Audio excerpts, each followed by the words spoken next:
तिलक तराजू और तलवार, इनको मारो जूते चार। ऐसे नारे किसी और जाति के लिए लगे होते ना देश में, तो इतने दंगे हो गए होते कि सरकार से संभालते नहीं बनता।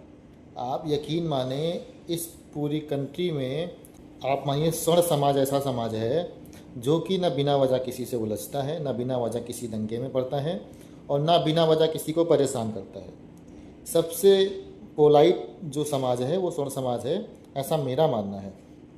ये अपने काम से काम रखते हैं, बिना वजह ये किसी से उलझते नहीं, अपने काम में ये व्यस्त हैं। और ऐसा भी नहीं है, इन्होंने कभी विरोध नहीं किया कि जो है आप ऐसा कोई बिल लेके मत आओ, लेके आइए। आपको जितने बिल लाने SC ST OBC को मजबूत करने के लिए आप बिल्कुल करो। हमें बिल्कुल, हमारे समाज में अगर कोई विरोध करता है तो आप बताइए। विरोध केवल इस बात का है कि अगर कोई गलत शिकायत होती है तो उस गलत शिकायत के निवारण के लिए आपने ऐसा क्या प्रावधान किया है। हमें इससे बिल्कुल तकलीफ़ नहीं है कि आप SC ST कैटेगरी को आप मजबूत कर रहे हैं या फिर उनके खिलाफ भेदभाव को आप रोकने के लिए प्रयास करें, अच्छी बात है। बहुत देर से करना शुरू किया आपने। आज ये आपके मन में अगर ऐसा कोई विचार आया है, चलिए देर से ही सही, कम से कम आपके मन में ऐसा कोई विचार आया तो सही।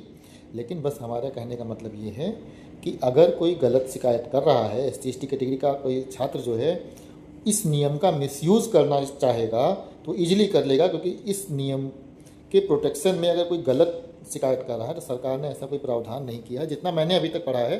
शायद अगर कहीं 1-2 लाइन उसमें लिखी हो तो मुझे बता दीजिए, शायद मेरी आंखों से ही कम दिख रहा होगा। लेकिन मुझे जितना दिखा, मैंने जितना पढ़ा, और जितने ये जो गजट जो आपका रूल का मैं पीछे चला के रखा हुआ है, अगर आप डाउनलोड कर लीजिए UGC की वेबसाइट पर जा करके, और मुझे तो नहीं दिखा, शायद किसी SC ST या OBC कैटेगरी के बंदे को दिख जाए, क्योंकि उस कैटेगरी के लोग इसके समर्थन में बहुत ज़्यादा आए हैं। जाहिर सी बात आएंगे ही, क्योंकि उनके फेवर में है।